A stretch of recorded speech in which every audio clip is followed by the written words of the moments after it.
pero realmente es el dolor para todos. Y con esta imagen yo quiero mostrarles y lo que sé que muchos sentimos cuando pensamos en una infección ósea o en una infección relacionada con una fractura. Tenemos una sombra que nos persigue constantemente cada vez que nosotros hacemos cualquier procedimiento quirúrgico o cuando tenemos algún paciente con una fractura abierta, que es una infección ósea que todos sabemos que son muy difíciles de tratar y manejar. Esta es la razón por la cual nosotros debemos intentar antes de pensar en cómo tratar una infección, cómo curarla, nosotros debemos estar enfocados es en el tema de cómo prevenir una infección a nivel de una fractura, alrededor de una fractura. Porque para nadie eh, es mentira, pues, que cuando vemos una imagen como la que están viendo en este momento en sus pantallas, tenemos un paciente que, en este caso fue un paciente que le realizaron una reducción abierta y una fijación interna, una fractura de un platillo tibial. Me llegó remitido 4 días después de la cirugía con este aspecto en su herida quirúrgica. Muchos pensarán, incluso el propio cirujano pensará, incluso a mí también me ha pasado, negar la infección. Y esto es algo que debemos evitar. Cuando nosotros tenemos una posible infección, ya sea relacionada con una fractura abierta o relacionada con una cirugía, debemos admitirla pues proceder rápidamente para evitar complicaciones mayores. Porque finalmente, si muchos pensaron en que probablemente era una herida que solamente estaba inflamada y vemos lo que está ocurriendo en el fondo de esta fractura y es una infección ósea severa, sabemos que tenemos que actuar de manera rápida. Y el tema aquí, ¿por qué nosotros tenemos que aprender a manejar las lesiones de tejidos blandos y las lesiones óseas? Porque nosotros tenemos que dejar de depender de otros servicios como los servicios de cirugía plástica que nos informan y nos dicen cuándo podemos hacer la cobertura de los colgados de nuestros pacientes. Así que eh, el primer mensaje que quiero dejarles el día de hoy es que nosotros como traumatólogos debemos aprender a tratar nuestras lesiones no solamente en el hueso, sino en los tejidos blandos, y para esto debemos entrenarnos. Entonces, nosotros vemos a este paciente y sabemos que tiene una infección relacionada a una cirugía que lleva aproximadamente una semana, donde tenemos una infección ósea con necrosis. ¿Y qué vamos a hacer? Entonces, muchos saldremos del quirófano y tendremos esta posición incluso en nuestras mentes. ¿Y qué voy a hacer ahora? Si es un paciente propio, es peor, porque realmente afrontar un paciente propio es más difícil que incluso afrontar el paciente de otro colega. ¿Y cuál es el objetivo y qué es lo que nosotros debemos hacer cuando nos enfrentamos a un paciente con una lesión tan grave como esta? Este es un paciente que tiene una extremidad macerada. Este es un paciente que tiene una extremidad macerada donde vemos que tiene no solamente pérdida ósea, sino una lesión de tejidos blandos severa, también tiene una lesión, una anestesia plantar y una lesión vascular. Entonces, nosotros, ¿qué esperamos de este paciente? Entonces, lo primero que nosotros debemos enfocarnos es prevenir la infección. Una vez pensamos en que lo más importante es prevenir la complicación más grave, en este caso, que es la infección, la pérdida de la extremidad, vamos a entender que hay que primero tratar los tejidos blandos, reconstruir el hueso de la manera como estemos entrenados y hay muchas técnicas y podemos hacer otro webinar hablando de reconstrucción ósea en defectos óseos, pero debemos saber qué tipo de reconstrucción vamos a hacer, todo esto para poder recuperar la función de un paciente. ¿Y cuáles son los puntos claves entonces para evitar infecciones en fracturas? Primero, hay que hacer una irrigación, un desbridamiento radical. Debemos dejar de pensar que el desbridamiento lo hace el menos experto de la clínica. El desbridamiento inicial, el lavado inicial del paciente con una fractura abierta, que es la fractura que en general tenemos mayor cantidad de complicaciones de infección, la debe hacer el cirujano más experimentado de la clínica, quien tenga la capacidad de realizar y tomar decisiones en agudo, como hacer desbridamientos amplios, como hacer resección completa del tejido que se requiera, como dejar defectos de cobertura si es necesario y retirar todo el hueso enfermo.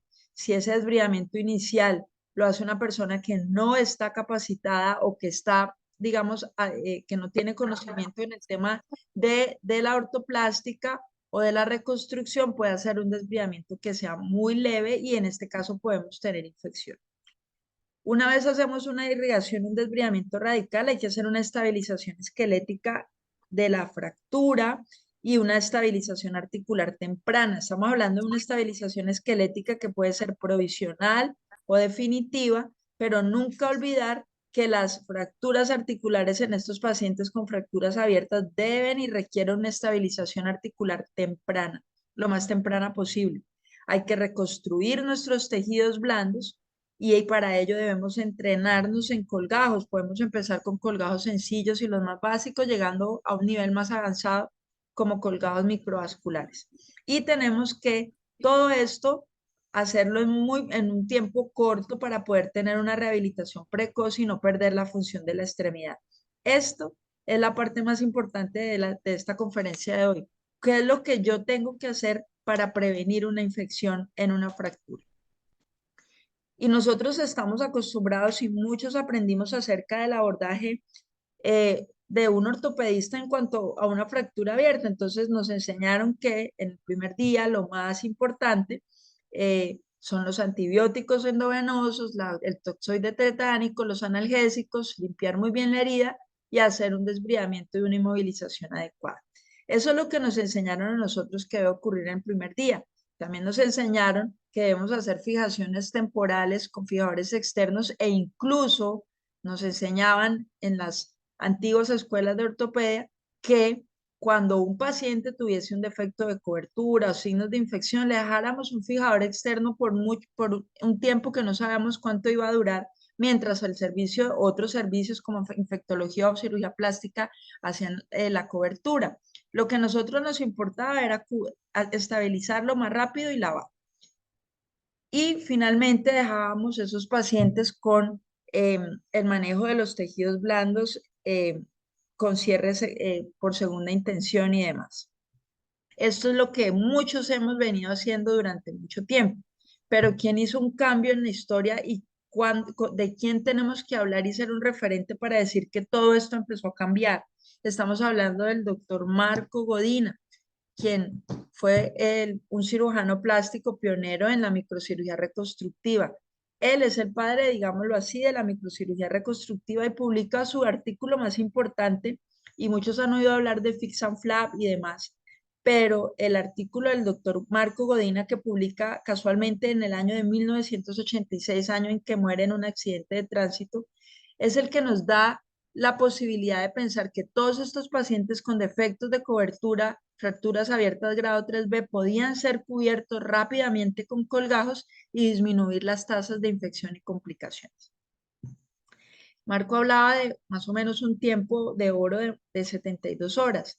Posteriormente se fueron haciendo otros estudios basados en lo que el doctor Marco Godina describió y se hicieron muchos estudios, incluyendo este, que fue un estudio retrospectivo que se publicó en el año 2019, donde se confirma la teoría del doctor Marco Godina, pero concluyó que no había diferencia entre la fijación y la cobertura antes del 10º día.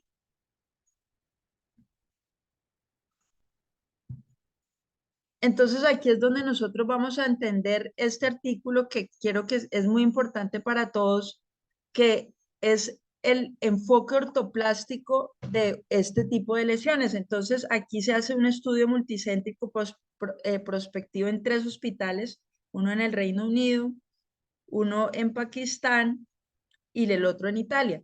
En cada uno de esos hospitales hacían 2 enfoques de manejo diferentes. Hicieron un enfoque, uno de los hospitales hizo el enfoque que les expliqué ahora, el manejo ortopédico, y hubo otro grupo de pacientes que se trataron con un enfoque directamente ortoplástico. ¿Cuál es la diferencia entre manejar una fractura abierta con un enfoque ortoplástico y manejar una fractura abierta con un enfoque diferente? Entonces, ¿cuál es la diferencia?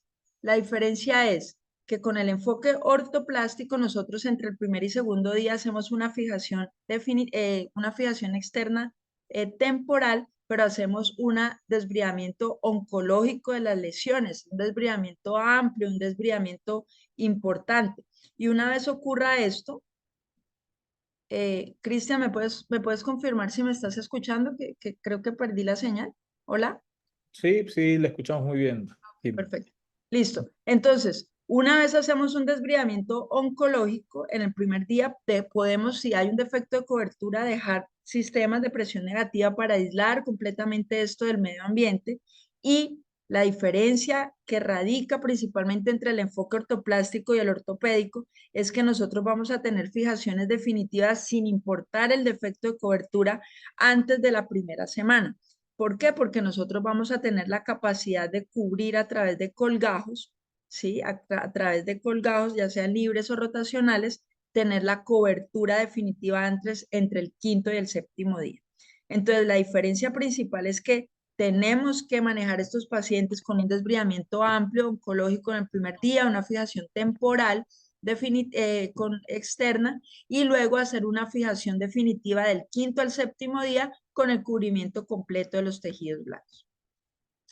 Y esto mostró, pues, que disminuyeron una cantidad de complicaciones y que teníamos alrededor de las fracturas abiertas. Por ejemplo, con el enfoque ortoplástico, pues disminuyó el tiempo que se requirió la cicatrización de los tejidos blandos. También disminuyó el tiempo de estancia hospitalaria con el enfoque ortoplástico. Además de eso, no, los pacientes requirieron menos operaciones. Hubo mayor cantidad de consolidación. El tiempo de rehabilitación y de carga completa de los pacientes fue más rápido en semanas y en meses, y los pacientes definitivamente se infectaron menos. ¿De acuerdo? Entonces, esto demostró que no es extraño hacer este enfoque ortoplástico. Entonces, voy a rápidamente mostrar unos casos y yo pongo esta diapositiva del mundo ideal porque yo sé que todos ustedes o la mayoría de ustedes no conocían este enfoque ortoplástico y pensarán que en el mundo ideal, donde tengo quien me cubra al paciente, donde tengo quien me haga todas estas cirugías, pues puede ser muy fácil. Y este es un caso rápido que les muestro en un mundo de ideal, pero es un caso que manejamos, que manejé en la institución donde trabajaba, y se hizo de una manera con un enfoque ortoplástico agudo. Un paciente con una fractura abierta de tibia, grado 3B, con un defecto, una fractura de platillos tibiales Schatzker 6, un defecto óseo crítico. Entonces, primer punto importante en el mundo ideal, un desbridamiento oncológico, quien lo realiza el cirujano más experimentado. Número uno, se quita y se retira todo el tejido que no está viable y todo el tejido que puede ser una posible infección. Queda un defecto de cobertura mayor, de acuerdo. Número dos, manejar el espacio muerto. En este caso se hizo con unas perlas grandes de cemento con antibiótico para manejar ese tercer espacio y evitar infección. Número tres, miren, la fijación articular temprana, aunque no es lo más anatómica del mundo, pero probablemente no sabemos cuándo podíamos volver a pasar este paciente, así que digamos que es aceptable la reducción. Un fijador externo provisional. Este paciente solamente tuvo que ser llevado a cirugía en el primer lavado y en un segundo lavado a las 72 horas, y luego en el séptimo día, en ese mundo ideal, realizamos una fijación con placas, una técnica de masquelé, un espaciador con un cemento óseo, con antibiótico, y en el mismo tiempo quirúrgico se realiza un colgajo. Entonces ustedes dirán, pero ¿quién hace el colgajo? Tienen que aprender a hacerlo ustedes como ortopedistas. Este es un colgajo muscular de tipo gastrocnemio medial. Eh, es un colgajo que es muy útil en defectos de cobertura proximales en la rodilla. Luego se le realiza el injerto de piel. ¿Quién lo hace? El ortopedista. Y pasamos de una lesión tan grave como esta a una lesión resuelta en menos de una semana. ¿Ya? Este es un paciente que al mes de tener esta lesión tan compleja ya estaba caminando y que a los 90 días logramos realizar el segundo tiempo, retirar el cemento, realizar injertos y técnica de masquelé, hacer una aumentación con una placa lateral, y miren el estado de los tejidos blandos. En el mundo ideal, 6 meses después del accidente, con una lesión tan grave que cualquiera creería que podría terminar infectado, termina en estas condiciones. Esto es lo que nosotros debemos hacer para evitar una infección. Así que tenemos que entrenarnos, capacitarnos y perder el miedo. En algún momento se creía que poner una fijación interna, una placa a un paciente con una fractura abierta era una locura. No lo es si se hace un buen manejo inicial. Este es el paciente 20 meses después, y este es el paciente 2 años después de su grave lesión, donde logra hacer su reconstrucción, pues su vida completamente normal, incluso logra jugar fútbol. Entonces, este es el mundo ideal y esto es lo que yo invito a que todos los que están asistiendo el día de hoy entiendan que está en nuestras manos, en nuestra responsabilidad llegar a eso. Pero no todo es ideal. Miren este caso. Este paciente en el mundo en el que vivimos, donde nosotros recibimos a diario muchos pacientes con lesiones complejas, este es un caso de infección que les quiero mostrar donde no pasó, no ocurrió, no hicieron lo que queríamos que hicieran con el enfoque ortoplástico, pero que de todas maneras, si nos llega un paciente así, tenemos que aprender a manejarlo. Este es un paciente que tuvo una fractura de platillos tibiales y me llega remitido 5 o 7 días después de su procedimiento quirúrgico. No tengo las radiografías preoperatorias. Llega en estas condiciones osteosíntesis. Podríamos decir mucho en cuanto a la osteosíntesis, pero vamos a pasar rápidamente. Este es el paciente. Pero no solamente tenemos el problema óseo, el problema de la fijación y de la reducción. Tenemos estos tejidos blandos, operado en otro lugar. Entonces, muchos pensarán o harían algo lo más fácil, dejar el paciente así. Decir que es una complicación por el edema, que tiene flictenas y que ya fue operado y que yo no me voy a meter a mí porque eso no lo hice yo. No, olvidemos eso. Tenemos que también ser resolutivos y saber cuándo enfrentarnos a un problema grave. Y finalmente este paciente, quien decidí realizarle una revisión, pues tan pronto llegó a la institución, me encuentro con esto. Tenía injertos óseos, eh, aloinjerto, tenía, mejor dicho, tenía una cantidad de, digamos, de agravantes que puedan complicar la infección, además de una fijación no muy estable. Esta es la realidad de lo que sucede a diario en nuestro medio. Entonces, ¿qué debemos hacer? Pues le empecé como lo que uno hace al principio tímidamente porque no quiere retirar muchas cosas, le empecé a quitar pues el primer tornillo que definitivamente dije no está haciendo nada, empecé a lavarlo, esto es lo que tenemos y empecé a ver lo que es la realidad. Entonces, este caso me deja una lección. No espere hacer lo que tiene que hacer desde el principio. Desde el principio usted no puede negarse que hay que retirar esa placa porque el paciente está infectado y que tiene que hacer un manejo radical y definitivo, así lleve 5 días de cirugía. ¿De acuerdo? Porque uno siempre intenta hacer un poco menos para evitar más complicaciones. Así que primera lección en estos casos, cuando llegue una infección severa posoperatoria, así el paciente está en agudo, si está infectado, si está inestable, hay que retirar todo el implante y volver a empezar. Y este fue el caso. Tenemos aquí el defecto de cobertura, dejé un espaciador de cemento provisional, cultivos positivos para una cantidad de gérmenes importantes, un fijador externo provisional y empezamos a manejar tejidos blandos, manejo con antibióticos según lo que daban los cultivos y el grupo de infecto, algunos colgajos musculares, gastronemios, medial, lateral, etcétera, logrando cubrir el espaciado. Posteriormente, injertos de piel, dejándolo con una técnica masquelet, con un fijador. En este caso, por el tipo de gérmenes que se obtuvieron, se decidió este tipo de fijación provisional. El paciente se logra el manejo de su infección. Queremos que mueva rápidamente su rodilla y tenemos este paciente unas semanas después, aparentemente sin signos de infección, con sus tejidos blandos aparentemente eh, sanos. ¿Y ahora qué vamos a hacer? Esta es la siguiente pregunta. ¿Qué voy a hacer? Le pongo una prótesis, llamo al cirujano de rodilla, le digo que vaya donde lo operaron. ¿Qué hago? Muchos me hablaron incluso hasta de amputación viendo este paciente. Pero nada, hay que tener paciencia. Lección número 2, paciencia. La reconstrucción requiere mucha paciencia. Retiramos el espaciador de cemento y nos quedamos con esto. Si por acá en la reunión hay algún cirujano de rodilla o algún cirujano que haga prótesis, inmediatamente estará pensando en dejar un espaciador y para luego prepararlo para una prótesis. Pero con esa infección tan severa, realmente pensar en una prótesis en este momento no fue lo oportuno, así que decidimos realizar una fijación con placas y dejar sobre las placas cemento con antibiótico para evitar la formación de biofilm. Además de eso, mejorar, pues aprovechar pues que tenía sus colgajos y que tenía biología. Y ustedes pueden ver que no tiene platillo lateral y que probablemente la doctora Jimena Ríos que invitó hoy la sociedad está loca porque va a mostrar un caso donde no tiene platillo lateral, donde tiene un espaciador de cemento y donde tiene un paciente que probablemente no sabemos en qué condiciones esté. Muchos dirán, ¿esta mujer qué hizo?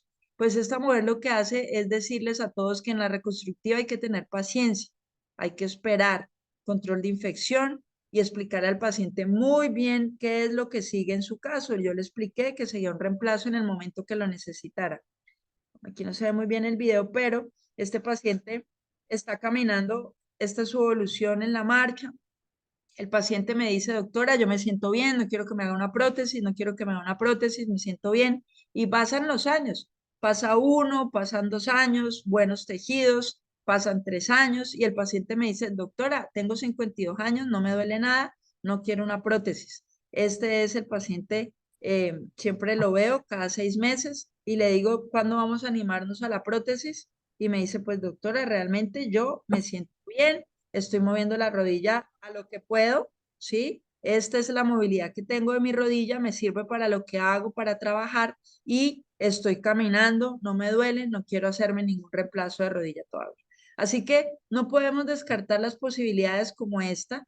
Es un paciente con un espaciador que lleva tal vez 5 o 6 años y estoy esperando a que tenga las condiciones para hacerse un reemplazo. El paciente aún no lo quiere. Rápidamente, 5 minutitos más ahí para mostrarles un par de casos. Este es otro paciente que me llega también remitido en el mundo no ideal, donde tengo una fractura de platillo tibial, donde parece que no hay platillo tibial, donde tengo un paciente que llega remitido casi 15 días después de la fractura, donde encuentro esto al momento del ingreso y digo, bueno, ¿qué voy a hacer? Ya el enfoque ortoplástico no va. Entonces, ¿qué se puede hacer en estos casos? No se les olvide fijación articular, lo pasé un lavado, un desbridamiento y me encontré el platillo tibial lateral en la parte posteromedial. Decidí, sin importar que el paciente estuviera con un cultivo positivo, lo fijé porque la articulación es lo más importante, sin importar que tenía cultivos positivos, el paciente no tenía pus, pero sí tenía cultivos positivos, le hice una fijación interna provisional porque quería rescatar ese platillo. Además de eso, le dejé un espaciador de cemento. Paciente perdió completamente el mecanismo extensor. Muchos pensarían en este punto, un paciente con pérdida ósea, infectado y sin mecanismo extensor es candidato, sin dudarlo, de una artrodesis de rodilla. Sin embargo, hay que luchar por las articulaciones, hay que luchar por los pacientes jóvenes. Este es el resultado posoperatorio después de hacer la primera parte del salvamento con un tutor, fijando la articulación, fijando el platillo que nos encontramos. El paciente recibió 30 días de antibiótico, no lo cubrí de manera temprana porque el infectólogo y yo quedamos en un acuerdo de que esperábamos a que cultivos y antibióticos se cumplieran. Así que ese estigma de que si no lo cubre en los primeros 7 días ya no puedo hacer nada, tampoco. Ya está infectado, creo que ya no va a haber ningún problema. O sea, ya es un paciente que está infectado. Vamos a luchar a tratar de salvar esa extremidad. En el día 30, una vez teníamos negativizados los cultivos, el paciente controlado, realicé fijación interna. Otra lección de hoy, no crean que porque un paciente está infectado no se puede hacer fijación interna. Si está controlado, se puede fijar internamente. El manejo ortoplástico con fijación interna está en este momento mucho más en auge que en tiempos anteriores.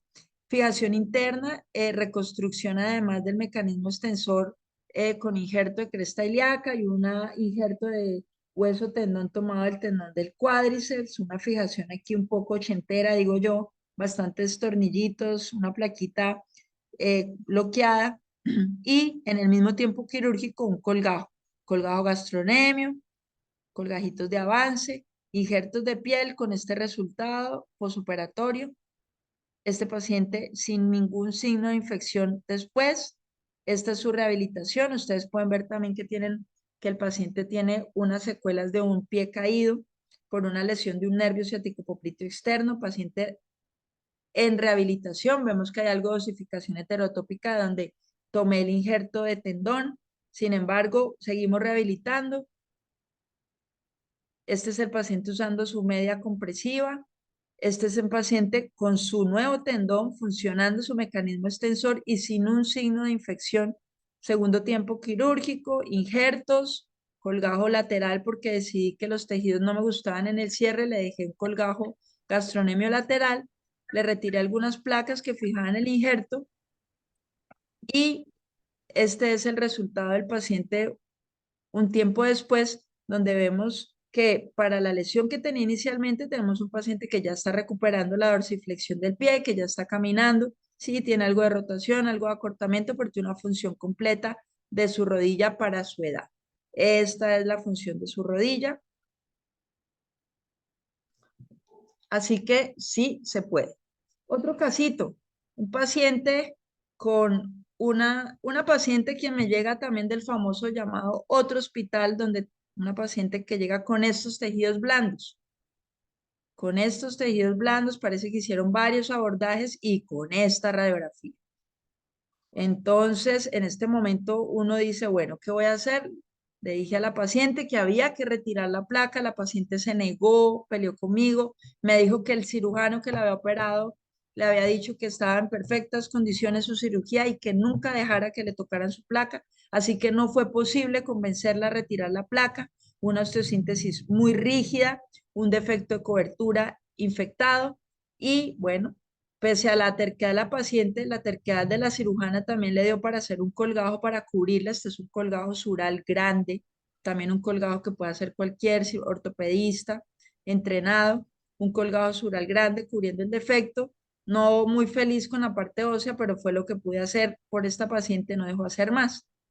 Pero, catrasca, no les quiero decir qué es eso aquí en video, pero pasó lo que sabíamos que iba a pasar, se fatigó la placa, demasiado estrés, por fin pude retirar todo ese implante y ahora ¿qué hago? Secuestrectomía radical, clavo de tibia, pero miren, este caso se los muestro que la paciente, una infección severa, también controlada con antibiótico, colgajos, clavo intramedular y en espera de un masquelet, ¿ya? Esta es la paciente unas semanas después de su cirugía con el clavo, donde vemos una función muy buena de su pie y su tobillo. Y finalmente, quiero mostrarles un caso de un niño, porque pues los niños no son adultos pequeños y a veces nosotros no pensamos mucho en los niños. Estas imágenes y estas fotografías están autorizadas por la familia de la paciente. Una paciente que tuvo una fractura abierta en la tibia manejada con un fijador externo, con una infección ósea, múltiples lavados, y el equipo de cirugía plástica decide hacer injertos de piel en el tejido de granulación que tuvo. Tenemos aquí entonces una paciente donde empiezan a esperar, como es un niño, retiremos el tutor que los niños pegan, los niños consolidan. Como es un niño, va a consolidar. Pasaron 5 meses, pasaron 7 meses y tenemos una niña que aparentemente ya tenía controlada su infección, pero empezamos a ver un problema grande, no solamente en tejidos blandos, pasaron 8 meses. El cirujano que decidió tratarla dijo, no, como es un niño, le voy a hacer una ostectomía de 5 centímetros del peroné y la voy a poner en una bota de yeso, porque como es un niño, va a consolidar. Pasaron 10 meses, 2 meses después de la ostectomía, vemos que el peroné volvió y se formó y no pasó nada con la tibia, vemos una deformidad angular, una discrepancia de longitud por la deformidad 11 meses después del accidente. Y esto ocurre porque si nosotros no pensamos en la biología, pues vamos a tener problemas. Y esta niña, pese a todos sus inconvenientes, 11 meses después, esta era la niña. Entonces, uno que dice en este momento, la niña que tiene una aparentemente buena función, pero todos sabemos que es una niña que tiene estos tejidos y que tiene esta radiografía. Así que hay que animarse a hacer el tratamiento completo. Se realiza una resección completa de su cicatriz, una resección completa de ese foco con tejido necrótico, una secuestrectomía radical, toma de cultivos, como vimos limpio en ese momento en el primer tiempo quirúrgico, inmediatamente un injerto de peroné estructural en el defecto óseo que dejamos después de un desbridamiento oncológico, rotamos colgajos del sóleo, colgajos del gastronemio, cubrimos a la paciente, miren que resequé completamente esa cicatriz sin temor, ya que tenemos unos buenos colgados y una fijación con una placa. Vemos que un mes posoperatorio ya empezamos a ver cambios y miren la maravilla de lo que ocurre en los niños, sí, cuando existe adecuada biología y adecuado tratamiento de los tejidos blandos. este es el resultado posoperatorio y esta es una niña donde tenemos un resultado funcional y estético muy diferente. Este video me lo enviaron sus padres desde el barrio o la ciudad de donde vive. Miren las condiciones en las que vive, pero la niña ya hace su vida casi completamente normal. Entonces, finalmente, para llevar a casa, quiero decirles que lo primero que tienen que pensar antes de tratar una infección, más bien empiecen a pensar en prevenirla. Deben saber tratar los tejidos blandos, siempre aprendan a hacer colgajos, tienen que saber reconstruir el hueso, hay diferentes técnicas para hacerlo y deben saber que todo esto va para recuperación de la función. Ahí está mi página en Instagram, pueden seguirme, puedo eh, los que quieran escribirme para algún caso o algo, estoy atenta para servirles a todos ustedes. Y por aquí una cuña, les quiero ofrecer un curso internacional de ortoplástica y colgados microvasculares. Ya se está llevando a cabo el primer curso donde hablamos sobre este tipo de técnicas y lo hacemos realidad en cadáveres, y el siguiente curso lo tendremos en el CLEMI aquí en Bogotá en el mes de septiembre. Muchísimas gracias por su atención. Muchísimas gracias, doctora Jimé, por pues, compartir su experiencia, sus casos.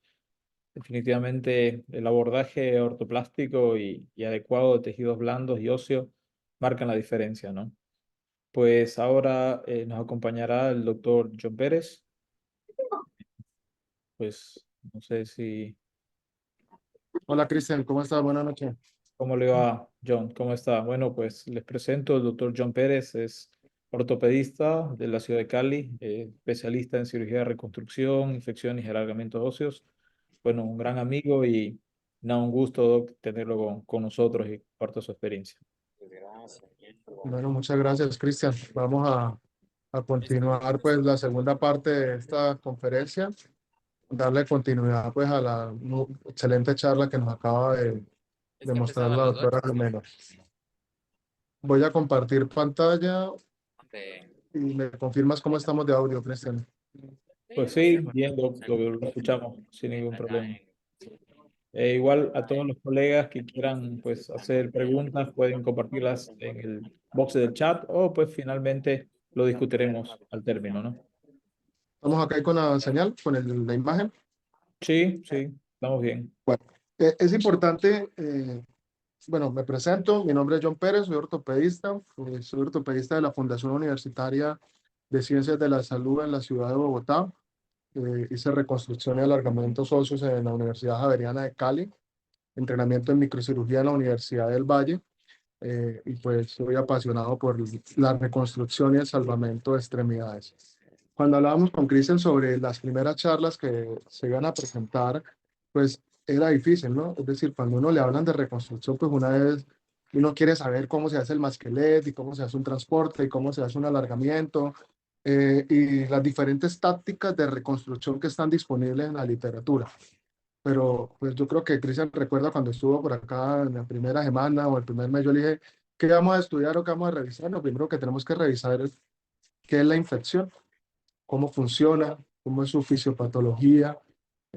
Y cuando uno lee la literatura nueva que está disponible referente a cómo las bacterias ahora son capaces de protegerse, digamos que enmascararse en los tejidos sanos, uno empieza a acuñar nuevos términos, y esta charla va a estar dedicada al enfoque o a las tácticas quirúrgicas que nosotros debemos tener en nuestros pacientes infectados.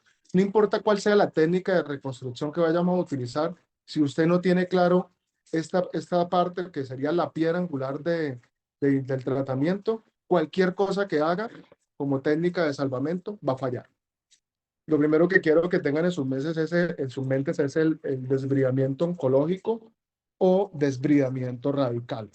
De pronto, pues si ustedes dicen desbridamiento oncológico, puede ser que sea mal interpretado, pero es la única forma de que entendamos como ortopedistas qué quiere decir un desbridamiento oncológico. Y es cuando yo reseco bordes de tejido sano alrededor del tejido infectado para asegurarme de que queden todos los márgenes libres y disminuir el riesgo de una reactivación de infección.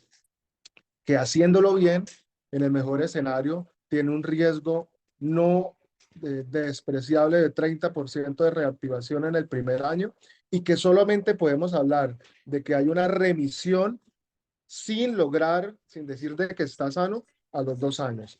Entonces, este primer caso es un paciente con una fractura compleja de platillo tibial, digamos que pues uno puede hacer comentarios, mucho material, etcétera, seguramente pues, una fractura compleja y ese fue el resultado final. En algún sitio, de manera inicial, realizan un desbridamiento, digamos que puede ser agresivo, pero vemos cómo nos dejan algunos segmentos de tejido en esta parte. No sabemos cómo está, si está bien, si está mal. Y un fijador que está, digamos que puede tener buenos criterios, está fijo, alejado de los bordes del defecto óseo. Digamos que pues podría estar bien si uno lo mira rápidamente. Sin embargo, eh, el paciente llega con estas imágenes y sin ningún antecedente o una historia. Acá es claro de que este paciente le hicieron un colgajo libre. Aquí vemos, lo estoy remarcando en azul, y vemos cómo se empiezan a apreciar algunas fístulas o vemos cómo los bordes de piel no están cicatrizando adecuadamente.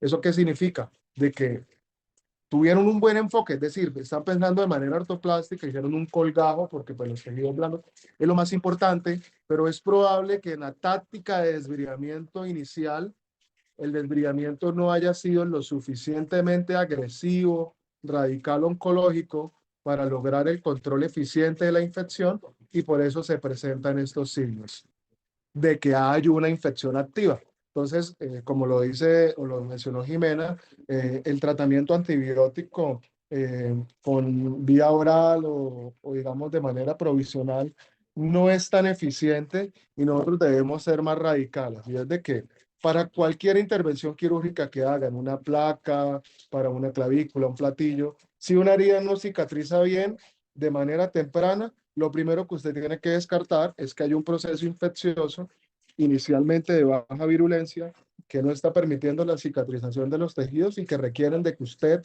deba lavar y revisar esta herida.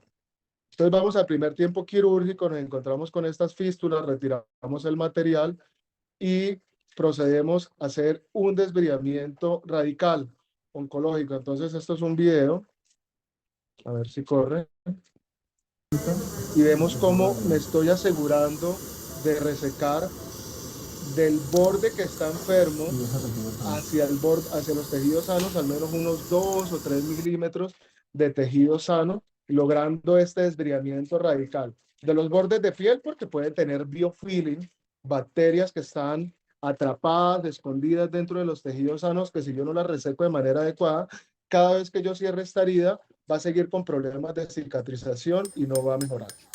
Después ven acá cómo utilizando un osteótomo, digamos, estamos mostrando el escenario. Esta cirugía la realicé en un hospital público donde tengo pocos recursos.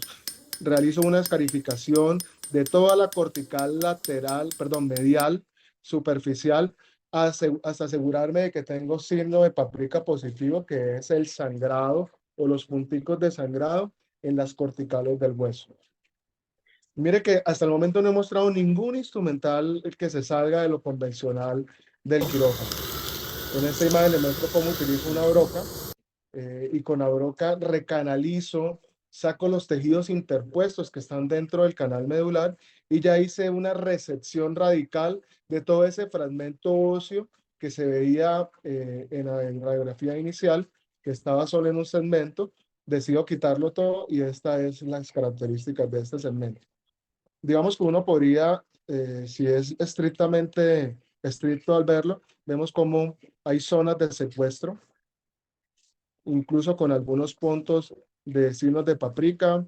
Vemos algunas zonas de hueso que tal vez se ven mucho mejor, como estas zonas de acá, esta parte de acá, pero realmente es un hueso muy rarificado, donde usted no puede lograr diferenciar hasta dónde llega el hueso sano y hasta dónde llega el hueso infectado, y por eso es mejor hacer una resección radical de todo el tejido, en este caso tal vez unos 12 o 13 centímetros, hasta que yo logro obtener este resultado desde el punto de vista visual. Y son tejidos blandos completamente limpios, sangrantes, bordes de tejido óseo sanos, limpios, sin signos de infección. bordes de piel nítidos, completamente remodelados, para que yo pueda hacer un cierre definitivo y lograr el control de una infección de manera radical, de manera temprana y de manera eficiente en una sola intervención. Esto que ven en el fondo es cristal bioactivo, no sé si lo tengan disponible. Este cristal bioactivo aumenta el pH, lo alcaliniza, mejorando o impidiendo el crecimiento bacteriano. Al tener el pH alcalino, las bacterias les cuesta mucho más, digamos, que crecer, y de alguna manera se vuelve un lugar inhóspito para el crecimiento.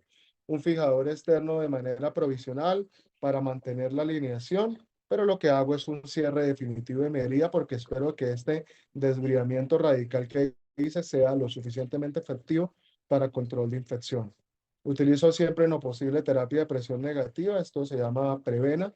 Es una terapia de presión de cierre asistido que me mejora las características de cicatrización de los tejidos blandos. Y este es el reporte del cultivo que tengo de manera inicial, ¿sí? Resistente a casi todo, una pseudomona, un germen muy difícil. ¿Qué viene en mi segunda intervención quirúrgica? Un fijador externo. Para este defecto tan grande, pues decidí utilizar transporte óseo. Recuerden que lo importante en esta charla no es la técnica quirúrgica, sino lo que hice inicialmente para poder utilizar una técnica de reconstrucción. Aquí les muestro un transporte óseo bifocal. Vemos el cristal bioactivo en la parte proximal y vemos cómo de manera progresiva logramos el transporte hasta lograr contacto proximal, un poco trasladado si vemos la bala de transporte proximal, mire cómo termina acá y mi segmento está acá. Es algo que puede pasar, pero pues simplemente al momento de la conversión o el retiro del material, pues podemos mejorar esa alineación. Vemos cómo los regenerados continúan madurando y este paciente pues ya está terminado. Pero vuelvo y les digo, la importancia de la charla no es mostrar casos completos, sino técnicas o tácticas de limpieza. En este otro caso que les voy a mostrar, combinamos desbridamiento oncológico radical con terapia de instilación y podemos lograr cosas muy interesantes y muy satisfactorias. Este es un paciente adulto mayor, casi 80 años, un clavo de tibia abandonado, prominente, en una paciente con múltiples fístulas, y vean acá a la imagen del lado izquierdo, vemos cómo tenemos 4 fístulas. Esta señora viene con aproximadamente 2 años de fístulas, obviamente pues con muy mala calidad de vida. ¿Qué hacemos? Vamos a cirugía, desbridamiento radical. Mire cómo reseco los bordes. Cuando hablamos de desbridamiento radical, pues también tenemos que tener cuidado porque pues un desbridamiento radical pues puede terminar generando un defecto de cobertura y tal vez es lo que más nos limita en el momento de hacer un desbridamiento radical. Por eso debemos conocer sobre técnicas de cobertura o contar con una persona en el equipo que lo pueda hacer. Vamos a limpieza, hacemos un desbridamiento muy radical, quitamos todos los tejidos y quiero que vean las características del hueso. En este caso, por ejemplo, les muestro cómo con una llave de tour yo puedo lograr una limpieza del canal medular para sacar todos esos grumos o pedazos de hueso que van quedando. Y quiero mostrarles acá que a pesar de que tenemos algunos secuestros, pues no es lo mismo que yo vaya a hacer un transporte y que vaya a hacer un tratamiento radical en un paciente de 80 años a que lo vaya a hacer en el paciente que le mostré anteriormente, que creo que tenía como 36 años. Si yo fuera agresivo, tendría que resecarle todo este hueso y pues terminaría poniéndole una fijación muy compleja al paciente y tal vez con muchas más complicaciones. Es muy importante para la táctica de reconstrucción tener en cuenta cuál es nuestro paciente, qué características tiene y ver cuál sería la mejor opción de tratamiento. Es por eso que en este paciente yo decido no resecarle todo el hueso dañado, decido combinar la terapia de instilación, que es para hacer lavados seriados. Programo mi máquina para que irrigue líquido a nivel de la herida, 10 minutos cada 2 o 3 horas. Ella vuelve y drena y hago lavados seriados hasta que vuelvo nuevamente a cirugía a los 8 días. Encuentro un lecho de herida mucho más sano, con bordes mucho más nítidos, con signo de paprika, y decido arriesgarme a favor del paciente de no hacer un desbridamiento radical, sino hacer un cierre directo, digamos que soltando los tejidos profundos hacia los lados y esto me permite lograr, además de terapia de cierre asistido prevena, lograr un cierre en un paciente con muchas comorbilidades, con muchos riesgos, obteniendo pues un buen resultado. Para acá, por favor. Este es el paciente varios meses después, con una herida completamente cicatrizada, y que pues se evitó un fijador externo y un transporte.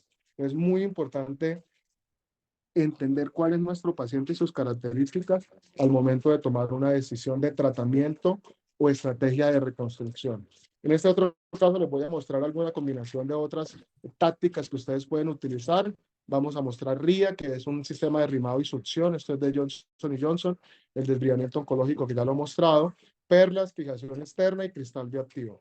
Entonces tenemos este paciente con una fractura de tibia que tiene un clavo, que tiene una pseudoartrosis infectada de la tibia proximal, identificada por esta fístula. Entonces, pues fácilmente todo el mundo podría dar antibiótico, pero pues en la medida que pasa el tiempo empeora, el hueso puede infectarse más y terminar que el tratamiento que podría ser menos agresivo de manera inicial se convierta en un tratamiento mucho más complejo. Entonces vamos a una primera intervención quirúrgica, retiramos el material, hacemos el retiro de la fístula. Mire cómo se saca la fístula de manera en ojal, quitando los tejidos alrededor sanos, con algunos bordes de milímetro sano. Limpieza del canal medular. Entonces esto que les voy a mostrar es RIA. En este caso este era el RIA antiguo. Este es hay algo que se llama RIA 2. Este es un sistema que permite, por medio de rimado y una succión, introducir líquido dentro del canal medular al mismo tiempo que va drenando todas estas partículas, y todo ese líquido lo recogemos en este canister que está recolector, y todo esto lo vamos a enviar a cultivos para tener un cultivo muy específico de nuestra zona infectada. Aquí vemos perlas de cemento con antibiótico. Entonces lo descrito, que sean perlas de 8 milímetros, es la mejor proporción para generar liberación de antibiótico. Recuerde que el antibiótico en el cemento se libera es en la área de su superficie. Entonces, por eso perlas pequeñas permiten liberar mayor cantidad de antibiótico. Fijación externa, claro, pero la fijación externa es siempre alejada de los bordes de donde estoy tratando la fijación. Y en este caso, logro un cierre profundo, pero no logro el cierre completo, y utilizo la terapia de presión negativa para no generar cierre con suturas directas en esta piel, que me genere una maceración de los bordes de piel, porque sé que yo voy a tener que volver a cirugía, a sacar el espaciador, a sacar las perlas. Entonces, aquí vamos en el segundo tiempo quirúrgico, ya tengo una herida más limpia, con la resección radical de tejidos de bordes de piel y de tejido óseo. Utilizo cristal bioactivo a nivel del defecto óseo, lo mismo para crear un ambiente hostil para el crecimiento bacteriano, y procedo, en este caso, con un fijador externo, a hacer un transporte óseo bifocal para el tratamiento. Algunas otras tácticas que tenemos, no sé si lo tengan disponible, es el desbridamiento quirúrgico por medio de hidrocirugía. Esto que ven acá es la misma terapia de instilación, que viene con algunas espumas de diferentes características. Esto me permite hacer desbridamientos, logrando de que estos tejidos que están acá digamos, se ablanden, y cuando se genera la succión de la presión, los extraiga. Y lo que les voy a mostrar acá, pues después de terapia de presión negativa, vea cómo mejora significativamente los tejidos alrededor, sin todavía haber pasado la hoja del bisturí. Entonces, para eso sirve la terapia de instilación. Y cuando ya yo quiero hacer un desbridamiento más selectivo, puedo utilizar esta tecnología que se llama hidrocirugía, en el cual, por medio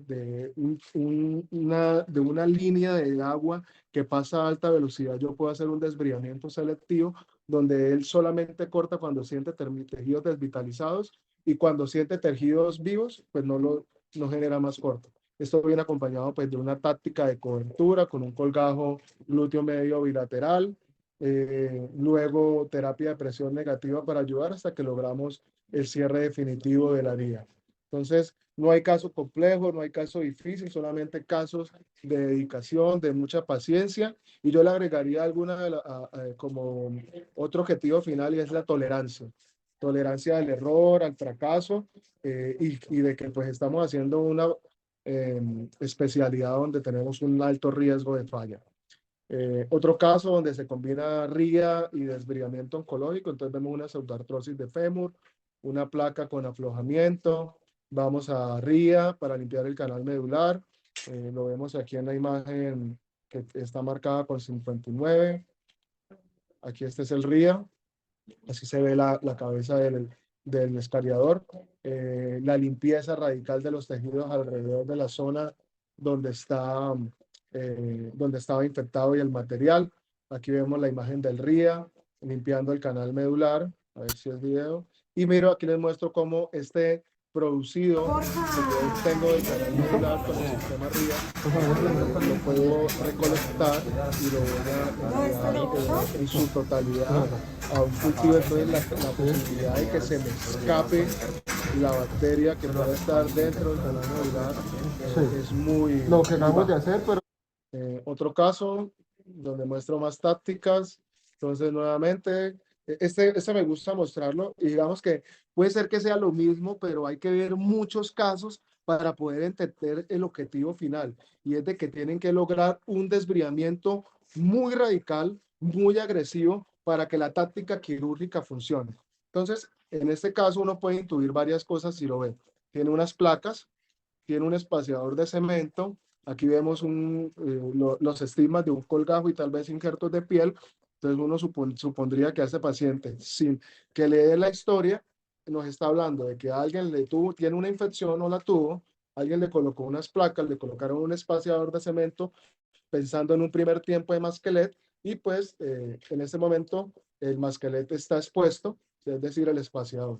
Entonces vemos cómo no porque estemos utilizando lo descrito significa que lo estamos haciendo bien.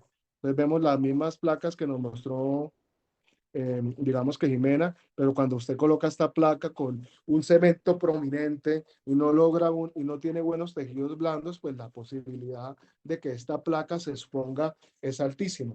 Y quiero que vean o comparen cómo empezamos a la derecha, donde tenemos todo sucio, contaminado, y cómo pasamos a la izquierda después de un desbridamiento muy radical que pudo haber durado aproximadamente 2 horas para poder lograr esta limpieza tan agresiva, que es lo que va a marcar el futuro de la reconstrucción de esta extremidad.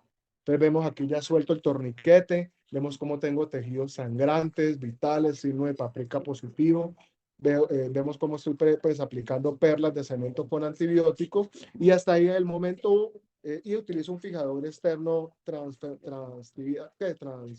transfemoral o transarticular, alejado de las heridas, pero logro mi objetivo final, lograr de manera radical en un tiempo quirúrgico una limpieza agresiva, un fijador estable, y pues ya vendrá la táctica quirúrgica. Lo voy a hacer un masquelet para ponerle un espaciador, o de pronto decido más bien resecar esto de manera uniforme y colocarle un tutor y hacer un transporte.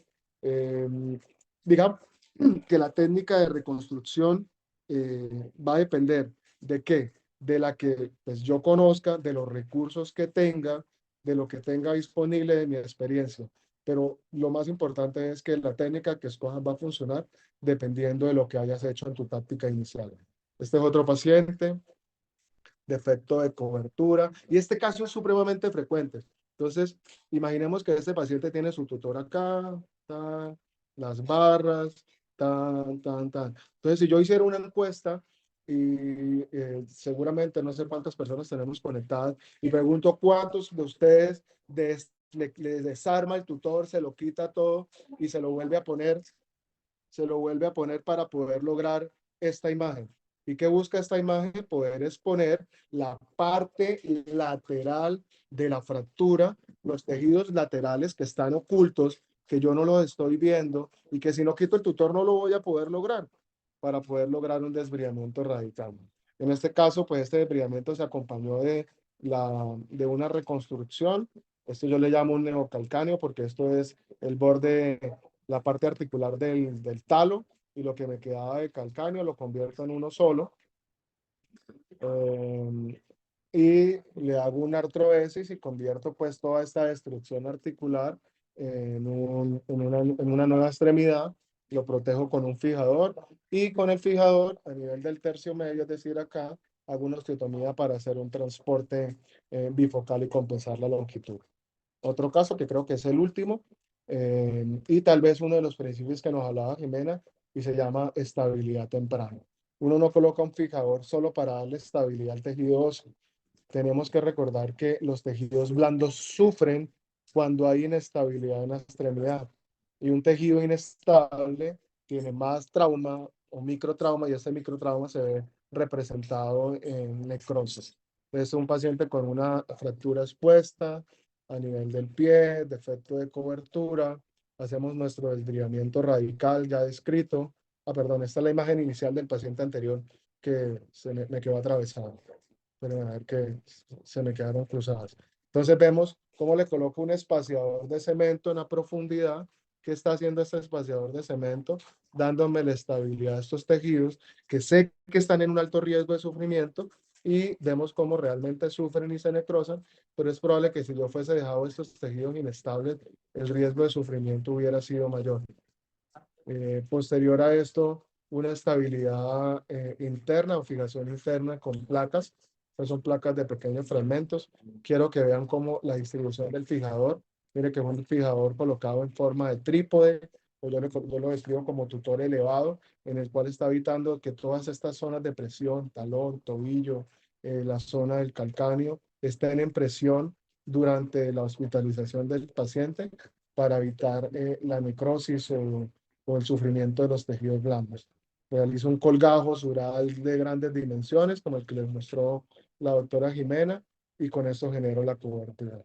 Creo que ya este es el último, y lo mismo rápidamente, y es la repetición de la repetidera. No importa dónde está la infección, en fémur, en tibia, en pie, en rodilla, en antebrazo, en húmero, los principios son los mismos. Haga un desbridamiento radical, quite todo lo que esté dañado. Y si en lo que está dañado hay tendones, se tienen que ir. Si hay músculos, se tiene que ir. Si hay hueso y queda el hueco más grande, pues se tiene que ir. Y si terminas teniendo un defecto de cobertura mucho más grande, pues se va a quedar y se va a tener que cubrir. Pero no podemos tener miedo de hacer este desbridamiento radical porque ¿qué va a pasar? Y ese es el temor cuando vamos a cirugía. Todos vamos y vemos la lesión de los tejidos, pero nadie toma la decisión de quitar un poquito más porque, pues, no, esperemos, vamos bien. Entonces vemos nuevamente perlas para estimular la liberación de antibiótico. Miren, ya después del desbridamiento radical, hay infecciones, algunas más difíciles de tratar, otras menos difíciles, pero no se nos debe olvidar, incluso este paciente era una pseudomonas resistente y yo decidí utilizar Bonalae o cristal bioactivo para dejarlo acá en cada lavado. Vancomicina para estimular o disminuir el riesgo de crecimiento bacteriano. Y pues si esto se pueden repetir como yo los muestro una sola vez o hacerlo 2 o 3 o 4 veces o las veces que ustedes consideren necesario hasta que tengan las características adecuadas para hacer una fijación definitiva. En este caso, en esta clínica no tenía un clavo de artrodesis. Fabriqué un clavo de artrodesis con 2 clavos retrógrados, uno para arriba, otro para abajo, bloqueo en el centro y digamos que lo que nosotros podemos hacer es mucho tiempo. Es importante recordar, Cristian, ¿cómo vamos de tiempo? Ya las Vamos bien. barras de liberación de antibiótico, tal vez esto es muy importante. ¿Qué necesitamos para crear barras de liberación de antibiótico? Esto, digamos que esto es un ejemplo sin tanta tecnología. Un cemento, una jeringa, la más grande, un tubo de toras, el más grueso, y una dosis de cemento óseo con antibiótico. ¿Qué hacemos? Aplicamos el cemento con antibiótico dentro del tubo de toras con esta jeringa que les mostré. Una vez lo logran, en este caso yo estoy utilizando una barra de ilícero, pues ustedes pueden utilizar un Steinman grueso, el más grueso que tengan, y lo meten dentro del tubo de toras con cemento. Cuando llega el momento en que el cemento, teniendo pues un testigo externo, se empieza a endurecer, es el momento de cortar el tubo de toras. Mire que ahí todavía está un poco maleable el cemento, y sacar completamente el tubo de toras. Hay que hacerlo antes de que se endurezca, se caliente completamente o se endurezca, porque si no se pega el tubo a al cemento. De esto hay artículos muy bien descritos y usted puede lograr esto. Un clavo hechizo o fabricado o custom made, fabricado en el quirófano para dejarlo dentro del canal medular y generar una liberación masiva de antibiótico.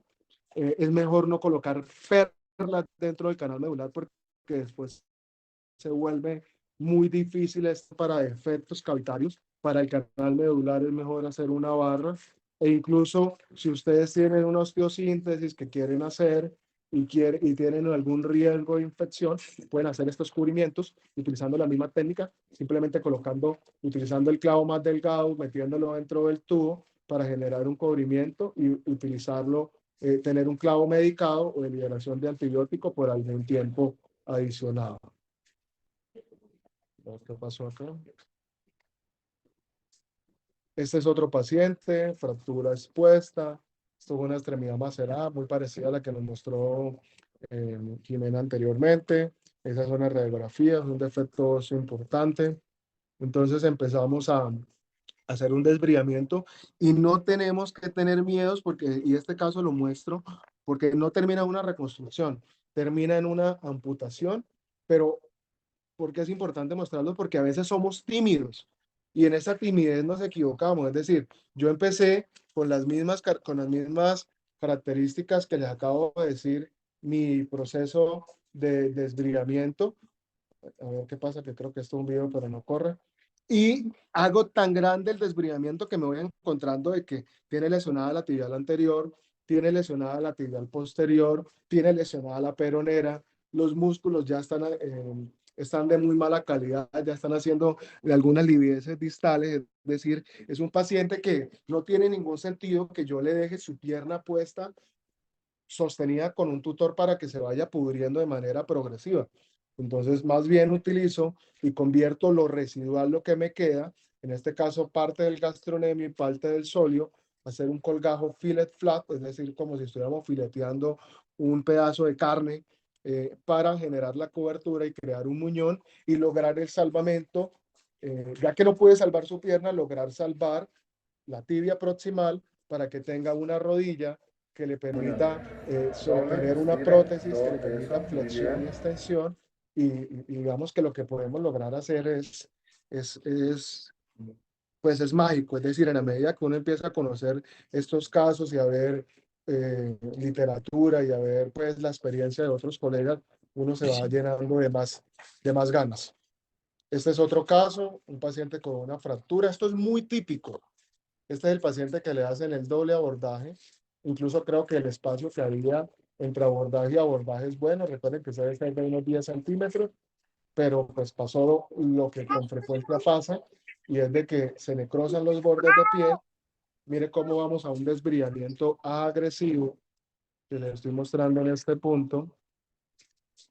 Retiro de la totalidad del material.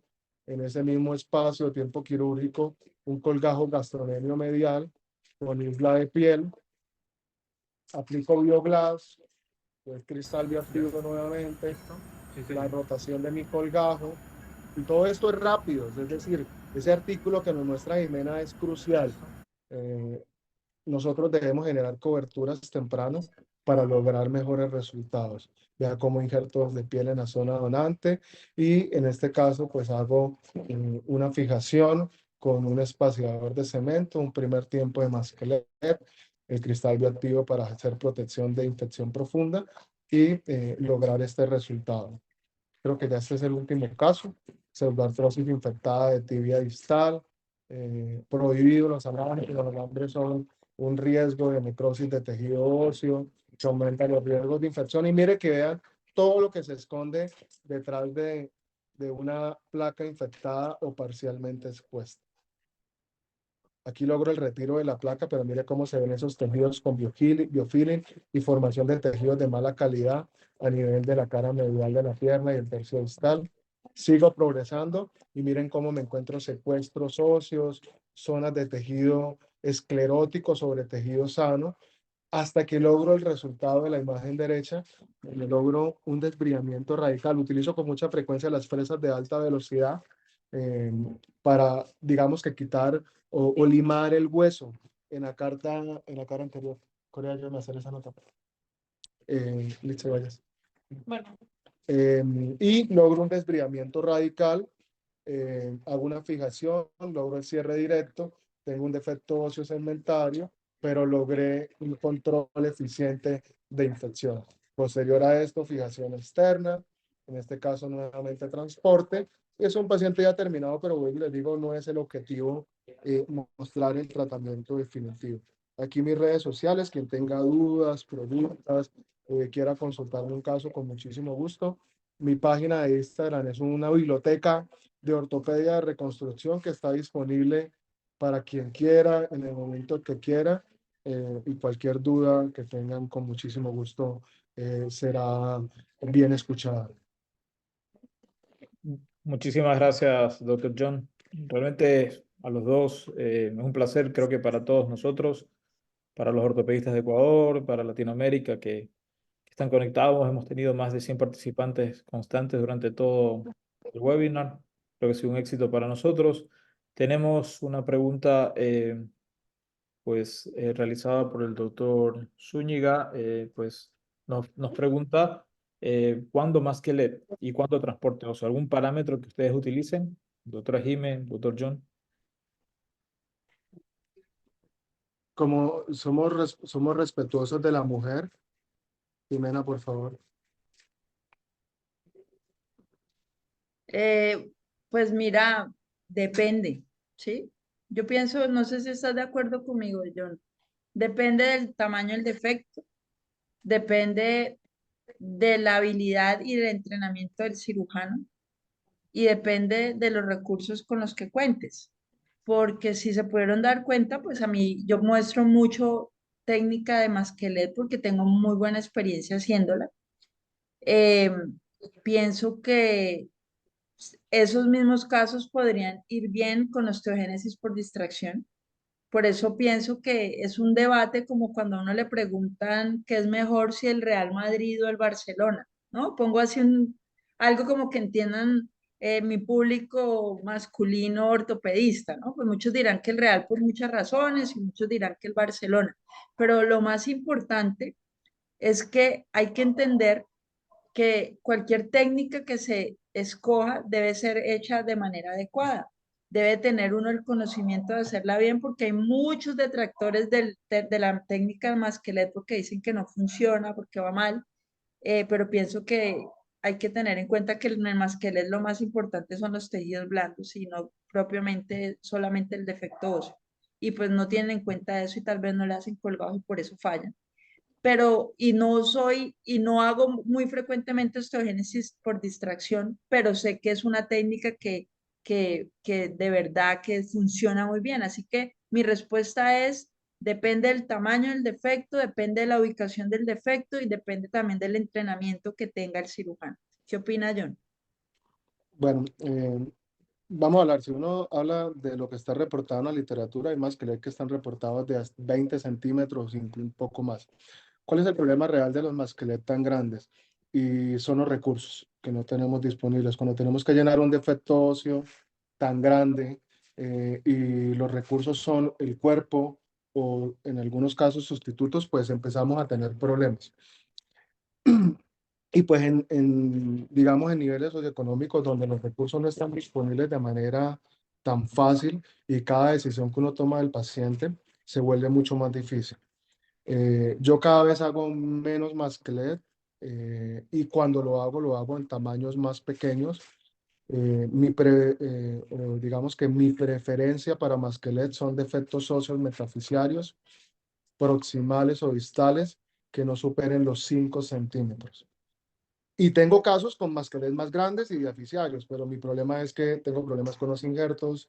La combinación, por ejemplo, para mí ideal de masquelet es 1 a 1, es decir, que por cada, no sé, si tengo un defecto de 10 cc, la mitad debe ser autólogo y la otra mitad debe ser sustituto, suponiendo chip de esponjosa. Entonces es muy difícil lograr esa combinación o ese equilibrio. Entonces, por eso lo reservo para defectos óseos metafisiarios, proximales y distales, porque lo que más me interesa en ese paciente puede ser no tener un hueso rápido, sino lograr función articular. es decir, que él pueda lograr y estirar la rodilla. Y puede ser que ese masquelet se convierta después en un transporte y no le hago segundo tiempo, o lo injerto, o le hago el segundo tiempo de masquelet y resulta que se reabsorbieron los injertos, entonces voy por pongo un segundo injerto. Yo le propuse a Cristian que pues después de esto tenemos que empezar a tener charlas específicas sobre temas, porque pues para hablar de masquelet pues podremos amanecer aquí toda la noche. Sí, claro, por supuesto. No, y además que también hay que pensar en otras técnicas de reconstrucción, porque tú hablas del tema del masquelet con el defecto óseo, de la cantidad de hueso disponible, pero pues cuando uno encuentra que tiene también técnicas como el peroneo vascularizado que puede combinar con las técnicas de masquelet donde tenés biología, donde tenés un injerto que pueda disminuir la cantidad de injerto que necesites, pues obviamente puede ser muy interesante. Yo tengo una experiencia muy buena en defectos diaficiarios grandes con peroneo vascularizado y masquelet. Por eso digo, aquí creo que John es del Real Madrid y yo soy del Barcelona, ¿sí? Sí, Entonces, tenemos para pelear entre los dos desde sí, el sí, punto de sí. vista académico Pero, y sin volvernos pero, pues rivales, porque a mí me gusta más la fijación externa para los exactamente. efectos Entonces, diaficiales. digamos que el resumen es que hay que leer bien cada una de las técnicas, saberlas hacer y entender cómo hacerlas bien, ¿ya? Creo que ese es Sí. el mensaje que debe quedar Es, claro. es muy importante que realmente la técnica no es lo importante. Habemos muy buenos en algunas cosas y otros muy buenos en otras. Entonces, uno siempre tiene que hacer la técnica que puede hacer con los recursos disponibles y además con la que usted mejor se sienta. Y resulta que donde usted está, a usted no le gustan los fijadores y no quiere poner un fijador y no se enreda, pues la mejor opción para usted va a ser más que un clavo, espaciador de cemento. Realmente eso no está escrito y no es una camisa de fuerza. Ahí es que evaluar bien pues las características de cada paciente. Porque independiente de la técnica, vuelvo y le digo, limpie bien y ya esterilice bien el área y ya usted tendrá tiempo de pensar cuál es la mejor opción o si pides ayuda o pides un consejo para ver cuál es la mejor estrategia de reconstrucción definitiva. Tenemos más preguntas. El doctor Vladimir Falconi nos dice, bueno, con premisa realizar coberturas tempranas, que hemos conversado mucho.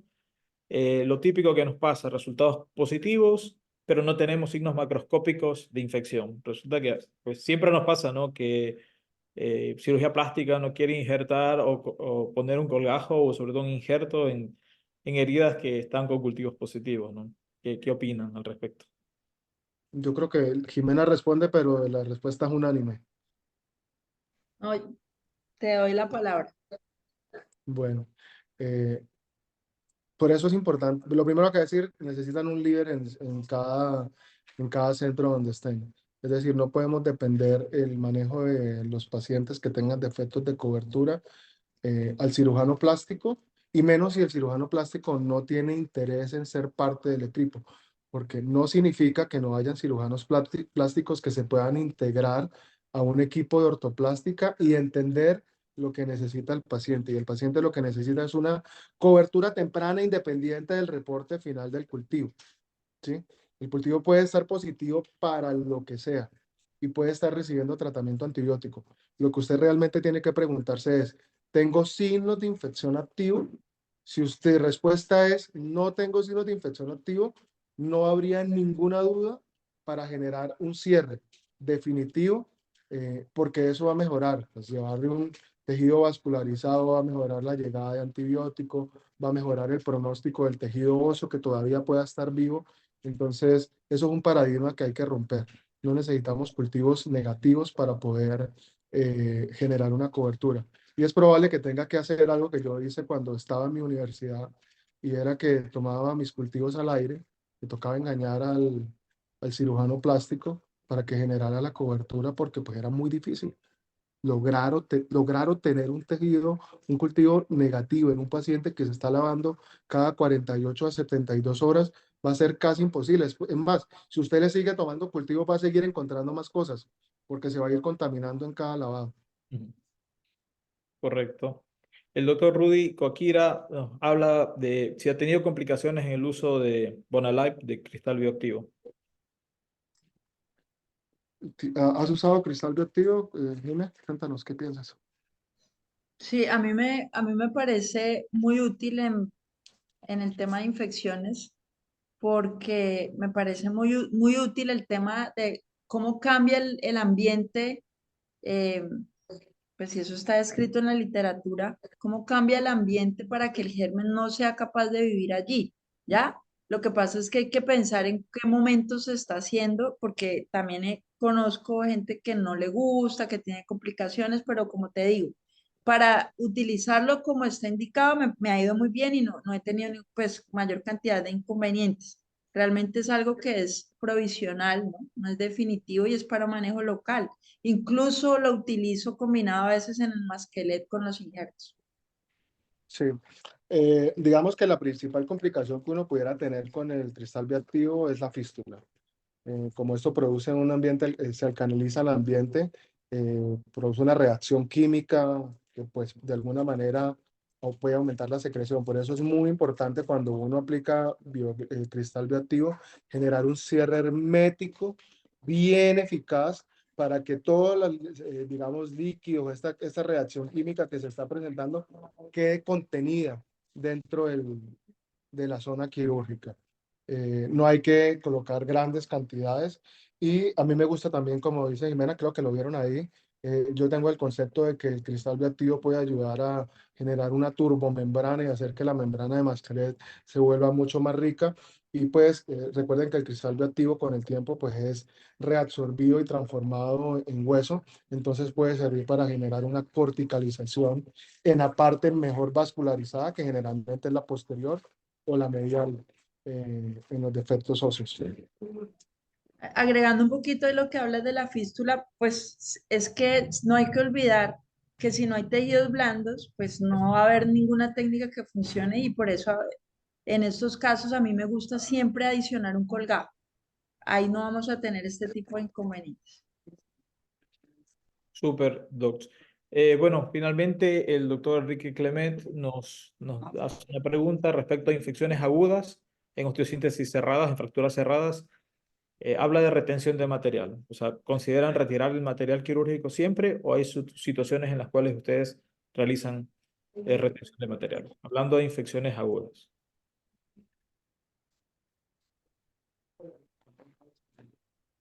Pues depende del tipo de infección, ¿no? O sea, uno tiene que saber una cosa muy importante también, aunque no seamos infectólogos, debemos conocer las bacterias que están infectando a nuestro paciente.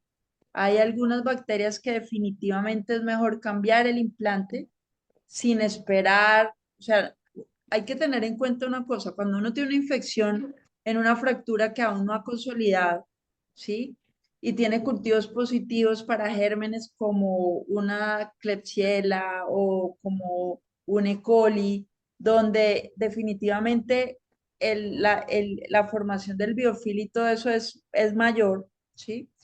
Pues uno puede cambiar el implante, hacer un desbridamiento y cambiar el implante. No quiere decir que retire al paciente el implante y dejarlo sin implante, o sea, se hace un recambio, que de pronto es algo que no pensamos muy frecuentemente, ¿no? Entonces, hay infecciones por estafilococos multisensibles, donde uno tiene un paciente que es buen respondedor y demás. A veces, en ciertos pacientes, uno espera retener el implante. No sé yo qué piense, pero yo prefiero hacer recambio al implante en lo posible. Sí, yo creo que hay diferentes escenarios, sin embargo, pues hay algunas pautas bien claras referente a la retención de material y básicamente se basa en el tiempo de infección. Entonces, yo básicamente los manejo en infecciones agudas, es decir, o tempranas, que son cuando estamos entre las primeras 4 a 6 semanas. Cuando estamos entre las primeras 4 o 6 semanas, las bacterias todavía están en su forma planctónica, es decir, que están flotando alrededor de los tejidos. Y si yo tengo una osteosíntesis que está, digamos que bien estructurada, los tejidos blandos son de buena calidad, yo podría limpiar, podría tomar cultivos, darle tratamiento antibiótico y hacer una retención del material desde el punto de vista, digamos, temprano. Eh, para darle la oportunidad a esta osteosíntesis que termine de cicatrizar. ¿Cuándo se prenden las alarmas? Cuando en ese mismo escenario no tenemos un germen sensible, sino un germen resistente de difícil manejo. Yo incluso le daría la oportunidad a ese paciente de no quitarle el material, pero si ese paciente se vuelve a fistulizar o se vuelve a abrir, no tengo duda que mi siguiente intervención quirúrgica sea el retiro del material. Y porque hay que tenerlo en cuenta porque pues es muy difícil reconocer o manejar nuestra propia complicación. Entonces, pues todos somos, nos llega el paciente con la herida, no, eso no es nada, tomes este antibiótico, no. Ese paciente, teniendo en cuenta todo lo que se ha mostrado en estas charlas, cualquier herida que no esté bien cicatrizada a los 10 días, ese paciente tiene un problema, tiene un seroma, está contaminada, tiene un riesgo de infección, y hay que abrir la herida, lavarla muy bien y cerrarla, tomarle cultivos y darle tratamiento antibiótico de manera segura para retener el material hasta que consolide o si tiene cultivos negativos, pues estar tranquilo.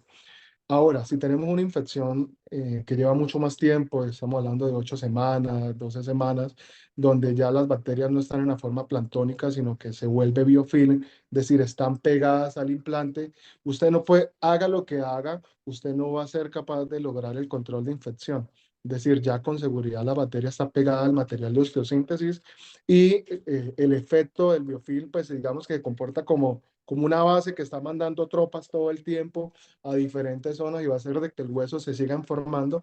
No tengo duda que retiraría el material de osteosíntesis, esté bien puesto o esté mal puesto, no importa, ese material va para afuera y haría mi técnica de reconstrucción. Muy bien, querido John, Jimé, pues no tenemos ya más preguntas. Pues a nombre de la Sociedad Ecuatoriana de Ortopedia de Ecuador, quiero agradecerles a ustedes por estas excelentes charlas. Hemos, como les digo, a todas las personas, a los médicos, colegas de Ecuador mismo, de Latinoamérica, que se han tomado estos minutos pues, para escucharlos. Muy agradecido a todos. Esperemos tenerlos en próximas charlas. De seguro vamos a desarrollar en estos meses venideros más enfoques de tratamiento, porque realmente esto de infecciones es enorme y la experiencia también marca mucho la diferencia, ¿no? Sí, Cristian. Uno felicitarte, es decir, si uno mira, yo todo el tiempo estaba mirando el nivel de participantes y yo creo que de inicio a fin hemos estado por encima de los 90 siempre. O sea, Correcto. el llamado que has hecho para, digamos que despertar este interés es muy bueno. La receptividad pues de todos nuestros colegas que están ahí conectados, mucho más satisfactoria, o sea, hace que esto valga la pena y nada, te felicito y felicito a todos los que están conectados por esta hora y casi hora Y hora y medio. media de, de charla larga, que espero que haya sido de su agrado. Un placer escucharlos. Muchas gracias, Cristian, por la invitación. Un abrazo a John.